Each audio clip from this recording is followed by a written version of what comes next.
Black Ops 6 has been out for well over 2 months now, and I have been playing it almost non-stop. So I think it is finally time that I give my honest review of this game and let you guys know if it is the next Black Ops 3 and the gold standard of zombies, or if it's more like Vanguard, a low point for the series. First, I want to start with the positives of the game, and one of the biggest positives in my opinion has to be the core gameplay. Probably the most important aspect of any game is its actual gameplay, and in this regard, Black Ops 6 delivers better than any other game in the series. Just running around and shooting zombies feels better than ever before. The movement system in this game is unmatched, even outshining Black Ops 3, which previously held the crown in my opinion. The standout feature here is the new Omni movement. While Omni movement doesn't drastically change how you will play the game, it makes the act of playing far more enjoyable. The ability to dolphin dive backwards while gunning down a horde of zombies is just incredibly fun to me. Add in tactical sprint, which allows you to run at very fast speeds for a short duration, and you have a movement system that feels fluid, responsive, and is just a lot of fun. I cannot honestly imagine a future Call of Duty game without Omni movement, and I hope they continue it for many more years to come. The weapons in Black Ops 6 are an absolute treat. They look, sound, and feel incredible, something that has become a hallmark of the Call of Duty franchise. The sound team in particular deserves a round of applause. They always kill it with the zombies mode, and Black Ops 6 is no exception. The ambient sound design on all 3 maps in the game are absolutely top notch, but unlike Terminus and Citadel de Mor, Liberty Falls lacks in the visual atmosphere, so the sound has to be extra effective to make you feel like you're actually in a zombies map, and they did a fantastic job. This map has some of the creepiest audio I've ever heard in the zombies map, and it truly elevates its atmosphere to a new height. Also, Kevin Sherwood makes his long-awaited return to making zombies Easter egg songs, and oh my god,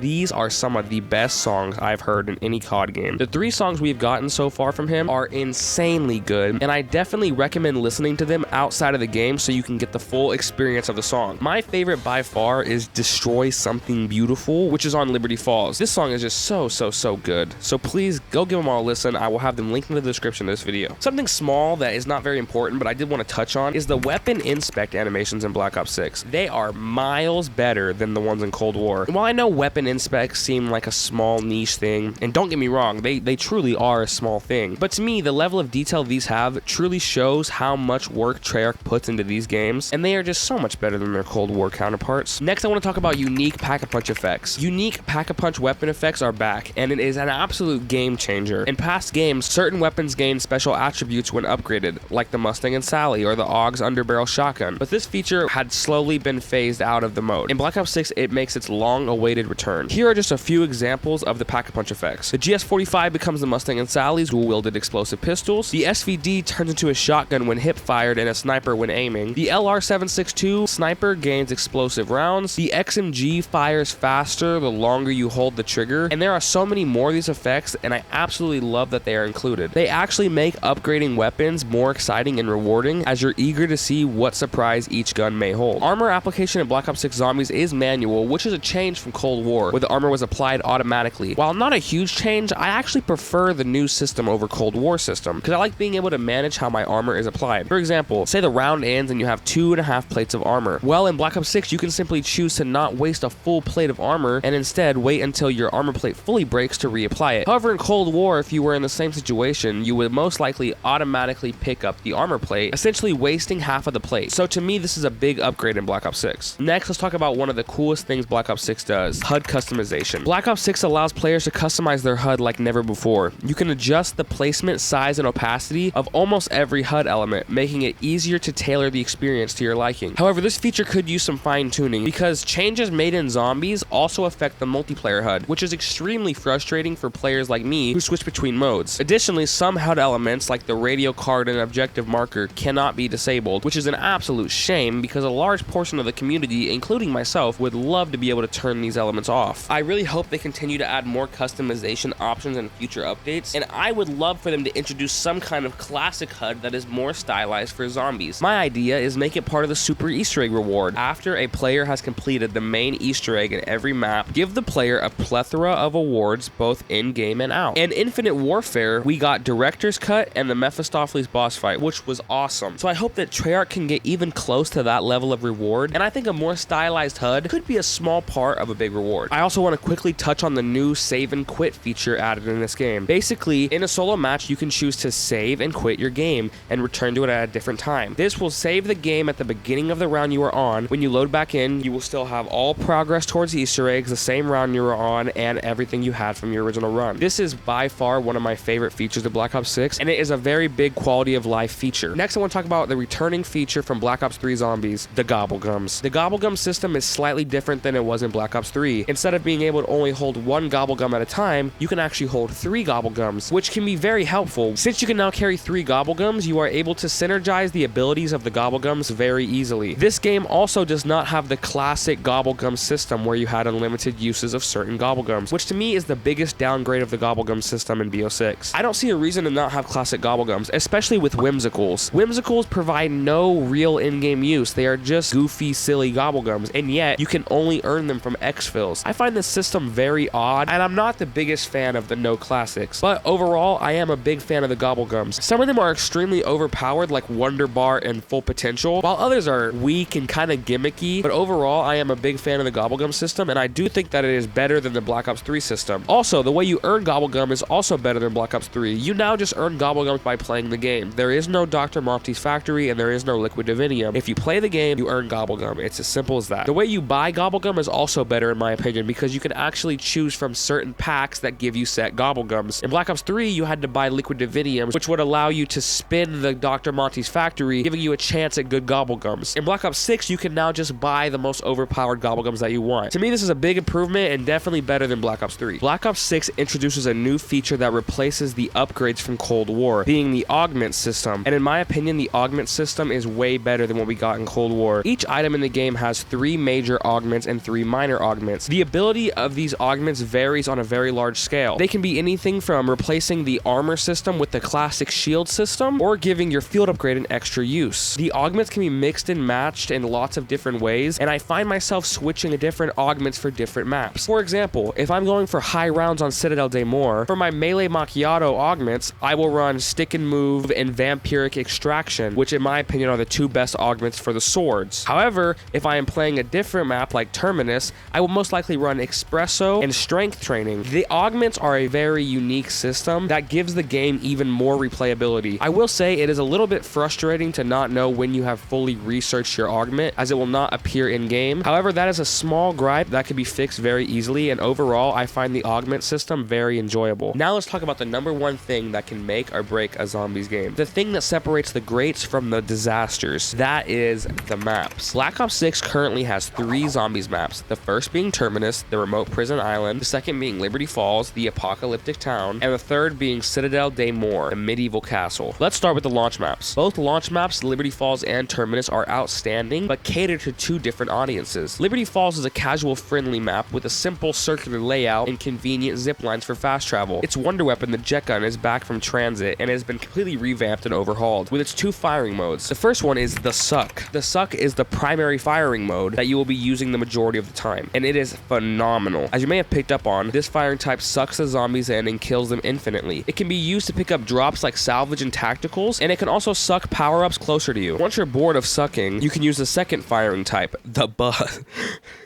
the Bust. This firing type consumes all 100% of the jet gun's ammo, but creates a massive explosion, killing all zombies in close quarters of you and sends them flying across the entire map. I rarely use this firing type, but it is good for when you're in a sticky situation or tight corner. Because of these changes, the jet gun is legitimately now one of the best wonder weapons of all time. The Liberty Falls Easter egg is very simple and easy, and I'm honestly not the biggest fan of it. Don't get me wrong, there's nothing technically wrong with it, but it's just too easy and short. Not to mention, there's not really a boss fight. You just fight 3 waves of bosses you have already fought earlier in the Easter egg, being the Red Manglers and the Red Abomination. This Easter egg is super simple and does fit the map, as it is on the simplest map in the game. Terminus is a more complex map set on a remote prison island in the Pacific Ocean. Its multi-level design and spanning areas like the prison cell block, sea caves, and biolabs create a unique and challenging flow. The Beam Smasher, its wonder weapon, isn't as groundbreaking as the jet gun, but still holds its own, especially with its wave firing mode, which slows all zombies down to walking speed and makes them more susceptible to damage from all weapons. So it's really good in co-op games because I can slow the zombies for my teammates and they can deal more damage, killing them faster. But that's not the Beam Smasher's main use, because it also has a beam firing type that does pretty good damage to zombies even in the higher rounds. The Beam Smasher is not the greatest wonder weapon of all time, but it is a very strong wonder weapon that can get you to around 65 plus fairly easy. The Easter egg on Terminus is not the most complicated Easter egg ever, but it's certainly a very fun one. The main objective of the Easter egg is to find Maya's brother Nathan and save him. We very quickly learn that there is no saving him because a doctor named Raven Gravity Modi, who is a Project Janus scientist, experimented on Nathan and turned him into an amalgam. Once we free Nathan from the biolabs, we realize there is no saving him, so his own sister Maya has to kill him. Now she is determined to kill everyone that is responsible for what happened to Nathan. Modi then reveals herself on the screens in the biolabs, revealing that she's been watching us the whole time from her submarine, which also has Peck's goddamn warhead from the Outbreak Easter egg in Cold War. After this, we then activate the Synaptic Algorithm module, aka SAM, who then gives us a hacking device to hack Modi's submarine to return it to the island. Modi has one last trick, however, as she activates the Apocalypse Protocol, which activates 3 bombs in the biolab that if you don't defuse in time will blow up the entire island. Once these are all 3 defused, it's boss fight time. Modi's sub finally returns to the island, where she is immediately swallowed whole by Patient 13. Patient 13 actually has a lot of great lore that I won't talk about in this video. If you want to see a whole video about that, leave a like. If this video gets enough likes, I'll make an entire video talking about the great lore Black Ops 6 Zombies has. Anyway, the warheads on the submarine mutate Patient 13 even more and makes him more aggressive. And this is the boss. I gotta say, this is one of the best boss fights of all time. I love almost everything about this boss. The only even minor complaint I have, and it's very minor, is just how the boss moves around. But that's just me nitpicking to try to find problems. But I absolutely love this boss. I was genuinely shocked the first time I encountered it. It was so much better than I was expecting. I was thinking at best it would be like BO3, BO4 bosses. At worst, like Cold War bosses. But in my opinion, it is far better than any boss Treyarch had ever done before. Next, let's talk about the DLC 1 map for Black Ops 6 Zombies, Citadel des Morts. Citadel des Morts takes players to a sprawling, decaying castle in the heart of France. Released as part of Season 1, this map marks the return of truly iconic maps in Zombies. While Terminus is a great map, I would personally say it's an A-tier map, but Citadel des Morts takes that next step from great to iconic. When you start the game, you spawn in the village town square, surrounded by crumbling walls and an ominous statue staring you down. This area is very open, allowing players to run a nice train in the spawn room. Moving into the castle, players enter the dining hall, adorned with 4 statues of knights wielding swords. The lowest level of the castle is a dark dungeon-like area. In this area, you encounter the new boss zombie, the Doppelgast. The Doppelgast is a very fast enemy that charges the player and shoots needles into them. They will dodge your bullets, and on death, they will explode, so be careful. Citadel brings back the classic 4 elemental wonder weapon trope so many iconic zombie maps of the past used. Origins, Dreisendrach, Ancient Evil, all of these maps have 4 elemental wonder weapons, and I honestly think that Citadel might have the coolest ones of them all. The wonder weapons in Citadel des Morts are 4 mystical swords, each representing an elemental force: fire, light, void, and lightning. These swords provide unique gameplay options, encouraging diverse strategies. The fire sword shoots 3 fireballs at zombies that explode on impact, dealing massive damage. The light sword creates 2 spinning blades that kill zombies when you walk into them. It refills your armor to full and can revive teammates. Plus, if you charge your sword but don't use the ability, each time you kill a zombie, you will regain armor. The void sword summons a black hole that sucks in all zombies over a large area. And the lightning sword shoots out a beam of electricity that chains from one zombie to the next. Each sword has its own questline for acquisition tied to the map's main Easter egg, making them integral for both survival and storytelling. Citadel also introduced something that absolutely nobody expected from this map, that being the 4 incantations, which are kind of like ammo mods, but they are a tactical and are way better than the ammo mods. The 4 incantations are the light incantation, which is like the light mend ammo mod, the fire incantation, which is like the napalm burst ammo mod, the lightning incantation, which is like the dead wire ammo mod, and the void incantation, which is like the shadow rift ammo mod. These 4 map exclusive tacticals were a surprise to me and a breath of fresh air, and I absolutely loved them. Not to mention they are really good, especially the lightning incantation, because it can one-shot kill amalgams forever. It makes the amalgams a non-factor in the game, and I am a huge fan of that. Citadel des Morts excels in atmosphere. The gothic architecture, eerie lighting, and haunting soundscapes create a sense of dread and wonder. From the distant tolling of church bells to the whispers of long-dead inhabitants, every detail immerses players into the castle's macabre world. Citadel's Easter egg is one of my favorites ever. It is simple but very fun. You basically just have to build all 4 swords, get all 4 incantations, and do 4 trials, and that's pretty much it. This Easter egg is incredibly simple, but also incredibly engaging and fun to do. It is by far my favorite Easter egg and map since Ancient Evil. Plus, the boss fight on this map somehow tops Terminus's boss fight, which I genuinely didn't think would be possible. You fight the giant statue in the spawn room, aka the Guardian, and this fight is amazing. I mean, just look at this arena we are in. It is so beautiful, and it is definitely in my top 5 boss arenas. The Guardian has a wide range of attacks, from hitting you with his hammer to spitting molten lava on you. Plus, his attacks don't ever feel too boring or repetitive. The fight has 3 phases. As each phase passes, the arena gets smaller and smaller, making the boss more and more difficult difficult with the small amount of space to maneuver. Once you kill the boss, he drops the Obscurus Ultimum, which is the key to finding the Sentinel artifact. Overall, this is by far the best map in BO6 currently. Now we just have to wait and see if this map has the staying power to hold its spot in the S tier. All three maps feel very distinct from each other, which is a massive improvement over Cold War's facility theme map that all felt very similar. And I really hope that Treyarch can continue this trend with the future maps going forward. We talked about most of the positives, but now let's talk about the negatives. In my opinion, the number one problem with this game is the new point system. This point system is unlike previous games where you earn points per bullet hit on a zombie. This system is like the Cold War system, where it only awards points for kills. This system completely devalues weaker weapons like SMGs, which have historically been some of the weakest weapons in zombies. They now serve almost zero purpose, as they do not earn you points because they simply cannot kill in the high rounds. It also makes me feel like I have to pick one gun and use only that gun for the whole game, because I have to sink so much into the gun. It takes 9,000 salvage to take a gun from gray to gold rarity, and it costs 50,000 points for tier 3 Pack-a-Punch. You are never going to be able to upgrade multiple guns to max level. It's just not gonna happen. You might be able to get 2 guns upgraded fully if you go to like round 40 plus. Since this game has no perk limit, the perk prices scale with each purchase. It gets more and more expensive. To get all 9 perks, it costs 40,500 points. So to get all perks and a tier 3 PAP gun, we are talking about 90,000 points. If you count other things like opening doors and hitting the box, we are looking at well over 100,000 points to Pack-a-Punch one gun fully and buy all perks. I mean, come on, man. This is just absolutely ridiculous. If you're playing a co-op game and you go down, that's it. You're basically done. Your game has essentially ended. You will never financially recover from this. It is over. You might as well just quit the game,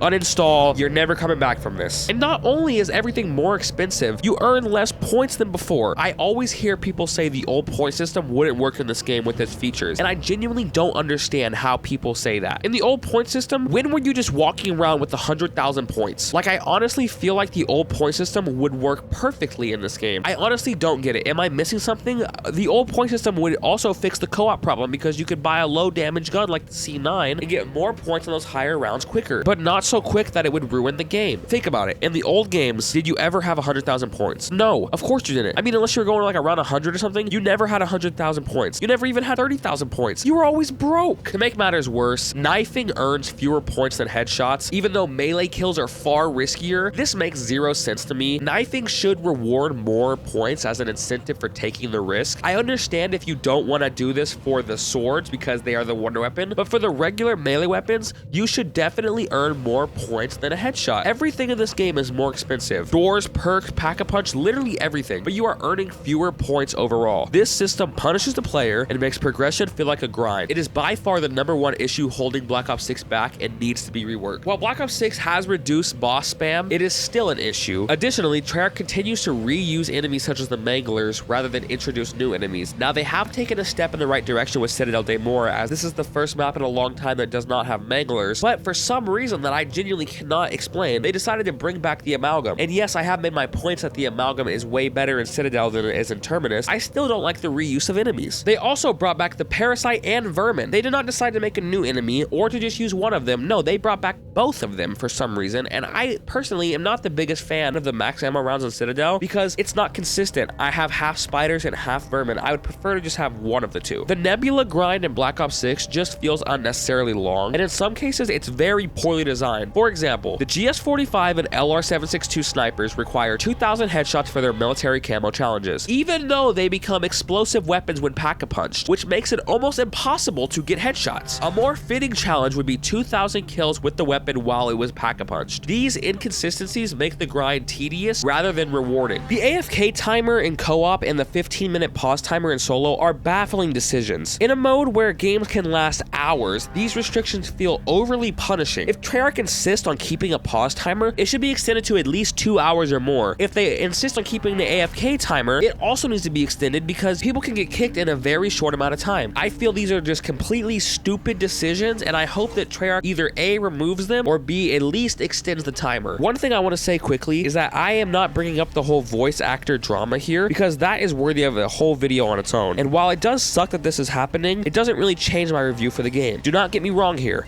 I want all the voice actors to have their AI clause in their contracts. But even if they replaced all the voice actors, the only thing that would be negatively affected by it gameplay wise would be the story. So my review would stay the same regardless. Black Ops 6 is the best Call of Duty for zombies since 2018. We finally have a mode that feels inspired and seems like the devs actually know what we want, and so far have been able to provide it to us. With the exception of a few things, this really feels like the game that myself and so many others fell in love with. My current rating for Black Ops 6 Zombies is an 8.5 out of 10. Thanks to everyone who watched all the way to the end of this video. I don't normally ask for this, but please consider subscribing. This video took so much work, and we are on our way to 2,000 subscribers. So if you want to show your support, consider hitting the subscribe button. Also, if you want to see another one of my videos, you can watch this video right here on why the entire community was wrong about Liberty Falls. So if you want to see that, you can click on this video right here. Thank you guys for watching.